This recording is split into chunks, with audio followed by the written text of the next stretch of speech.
최신 자동차에 타면서 큰 화면 덕분에 모든 것이 더 편리해질 것이라고 생각했지만 불과 몇 분 뒤 느린 메뉴, 불안정한 블루투스 또는 반응 없는 조작부와 씨름해 본 적이 있으신가요?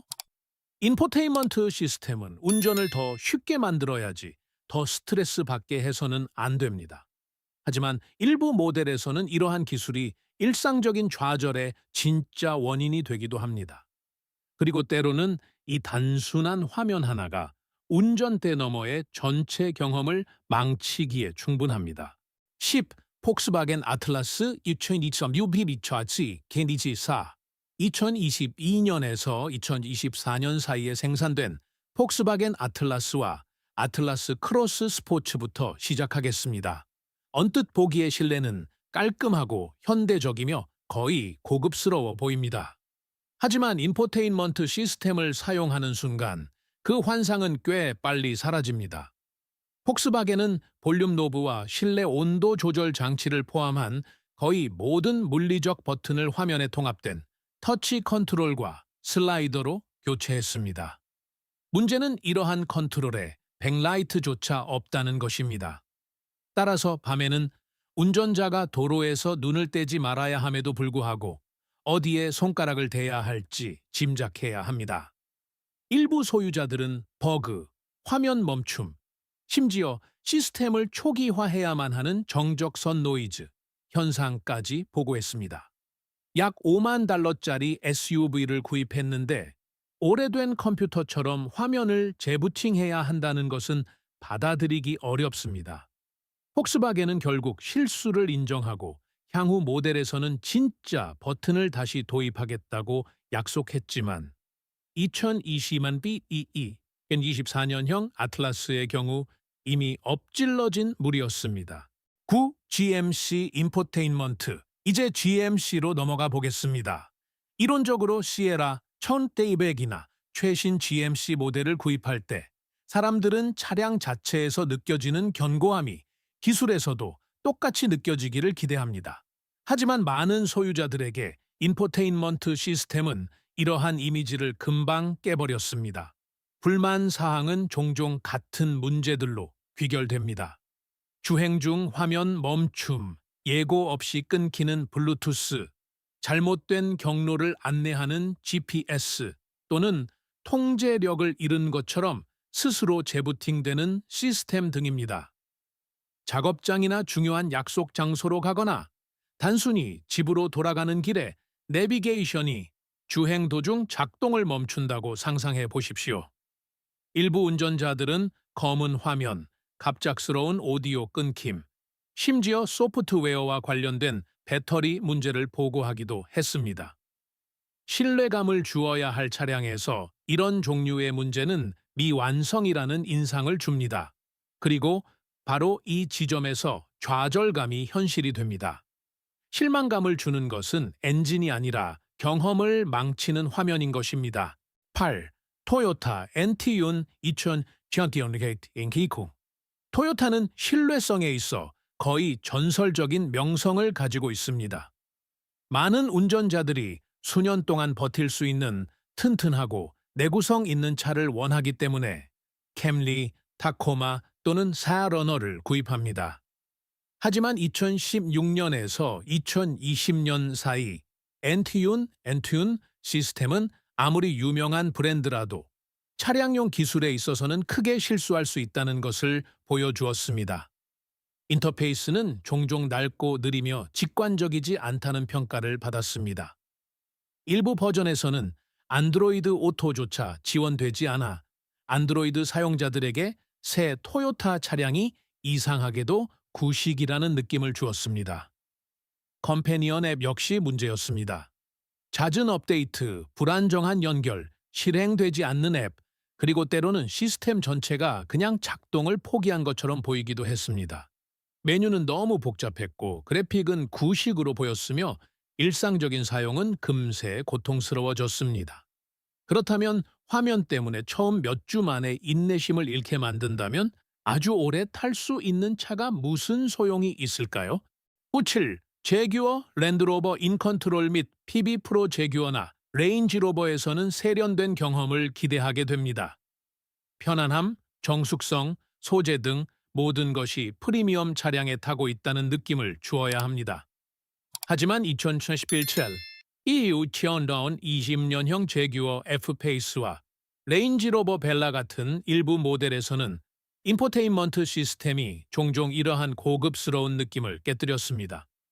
인컨트롤 시스템과 이후 일부 버전에 적용된 PB 프로 PBP로는 느린 속도, 버그, 그리고 신뢰성 부족으로 비판을 받았습니다.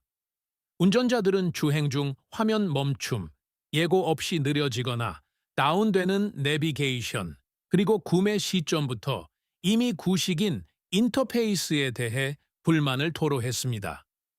가장 좌절스러운 점은 실내 온도 조절이나 볼륨 조절에 유용한 물리적 버튼이 사라져 운전자가 단순한 조작을 위해 터치 메뉴를 뒤져야 한다는 것입니다. 럭셔리 SUV에 6만에서 8만 달러를 지불했는데 저가형 태블릿을 사용하는 듯한 느낌을 받는다면 용서하기 어려울 것입니다. 입국 기아 우부오 2016소 런천디과이셈 드레말 기아는 오랫동안 장비가 잘 갖춰져 있고 저렴하며 가격 대비 많은 것을 제공할 수 있는 자동차로 운전자들을 매료시켜 왔습니다. 하지만 2021년형 기아 포르테 케이츠 트론나, 2016년형 기아 소렌토와 같은 모델에 탑재된 UVO 시스템의 경우 그 경험이 항상 기대에 미치지는 못했습니다.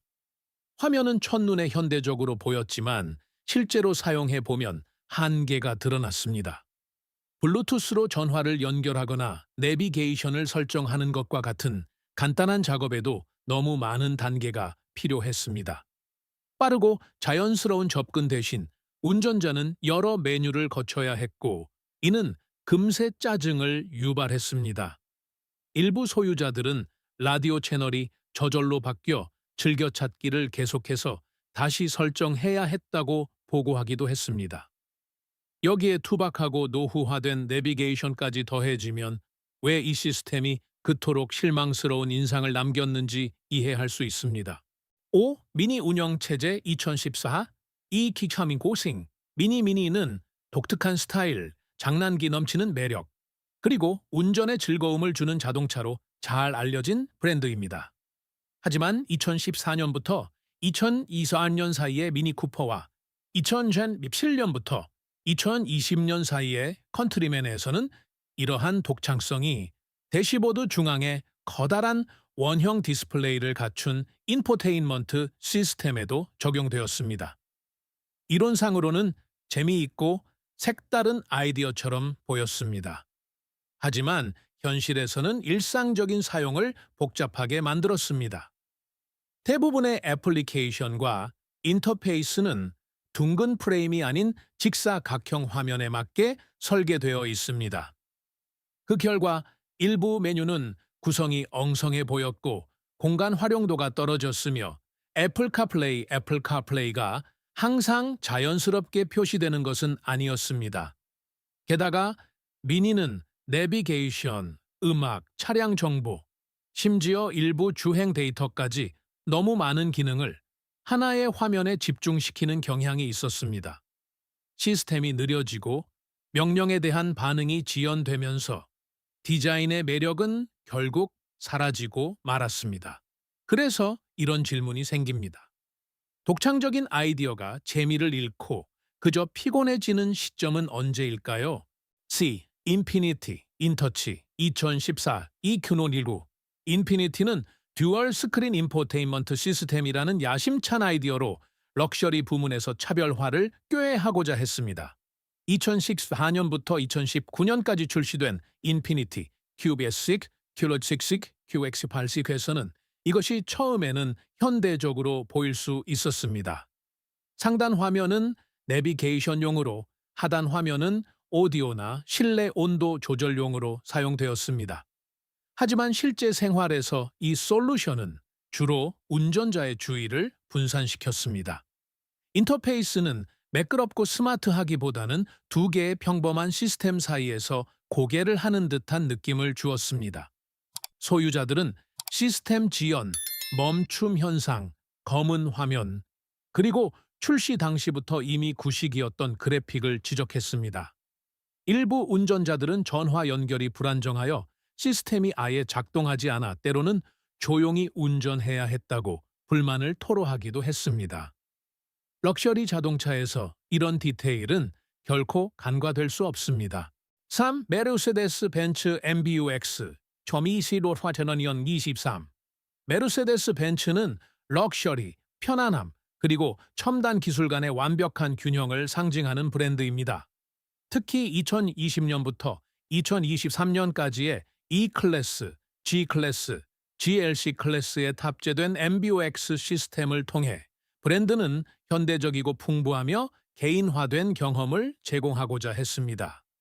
이론상으로는 선명한 대형 화면, 설정 가능한 테마, 고급 음성 제어 등 모든 것이 인상적이었습니다. 하지만 문제는 시스템의 기능이 아니었습니다. 문제는 그것을 사용하는 방식이었습니다. 스티어링 휠의 정전식 터치 컨트롤은 끊임없는 불만의 원인이 되었습니다. 단순한 제스처나 엄지손가락을 잘못된 위치에 올려놓는 것만으로도 운전자가 의도하지 않게 음악이 바뀌거나 내비게이션이 변경되거나 설정이 조작될 수 있었습니다. 여기에 지문이 쉽게 묻는 유광 화면과 물리적인 볼륨 버튼의 부재까지 더해지면 그 경험은 금세 짜증스러워집니다. 때로는 진정한 럭셔리란 더 많은 기능을 갖는 것이 아니라 한 번에 제대로 작동하는 단순한 제어 장치를 갖는 것입니다. 2. 볼보 센서스 2017-2019 볼보는 스칸디나비아 디자인에서 영감을 받은 절제되고 우아한 인테리어로 종종 찬사를 받습니다. 2017년부터 2019년까지 출시된 S19과 보이고기예보에 탑재된 센수스 시스템의 대형 세로형 화면은 처음에는 매우 현대적인 인상을 주었습니다. 하지만 이 깔끔하고 미니멀한 외관 이면에서 많은 운전자들은 곧 덜 유쾌한 경험을 하게 되었습니다. 이 시스템은 느린 속도, 멈춤 현상, 그리고 반응성 부족으로 자주 비판을 받았습니다. 한 번 터치한 후 인식되기까지 몇 초가 걸리기도 했으며 이로 인해 일상적인 조작이 필요 이상으로 피곤해졌습니다. 운전을 단순화해야 할 음성 제어는 종종 오류를 일으키거나 목적지 입력과 같은 기본적인 요청조차 인식하지 못했습니다. 결과적으로 이 아름다운 화면은 결국 짜증의 원인이 되었습니다. 볼보에서는 평온함과 통제력을 기대하지 소프트웨어가 항상 한 박자 늦다는 느낌을 기대하지는 않습니다. 1. 렉서스 리모트 터치 2007 채널들 이치카이 위리티 렉서스는 편안하고 조용하며 내구성이 매우 뛰어난 자동차로 잘 알려져 있습니다. 하지만 2010년부터 2015년까지 생산된 렉서스 RX와 같은 시기의 여러 다른 모델에서 렉서스는 리모트 터치, 리모트 터치라는 매우 독특한 인포테인먼트 시스템을 선보였습니다. 단순한 터치 스크린이나 일반적인 다이얼 대신 렉서스는 센터 콘솔에 마치 컴퓨터 마우스와 같은 일종의 조이스틱을 설치했습니다. 이 아이디어는 혁신적으로 보일 수 있었지만 실제 사용 시에는 금세 불만을 자아냈습니다. 매끄러운 도로에서조차 커서가 너무 민감해서 원하는 아이콘을 지나치기 일쑤였습니다. 울퉁불퉁한 도로에서는 상황이 훨씬 더 나빴습니다. 메뉴를 선택하는 것은 때때로 고급차를 운전한다기보다는 정교한 조작 게임을 하는 듯한 느낌을 주었습니다. 그리고 운전자가 단순한 기능을 변경하기 위해 조작 장치와 씨름해야 한다면 렉서스 특유의 편안함은 즉시 그 매력의 일부를 잃게 됩니다. 결국 이러한 시스템들은 멋진 화면만으로는 충분하지 않다는 것을 증명합니다. 자동차 안에서 기술은 빠르고 단순하며 신뢰할 수 있어야 합니다. 메뉴가 너무 복잡해지거나 화면이 멈추거나 조작 장치가 제대로 반응하지 않으면 전체적인 운전 경험을 망칠 수 있습니다. 그렇다면 댓글로 여러분의 의견을 알려주세요. 여러분이 생각하기에 최악의 시스템은 무엇인가요? 영상에 좋아요를 누르고 구독하는 것을 잊지 마세요. 앞으로도 솔직하고 직설적인 자동차 분석을 만나보실 수 있습니다.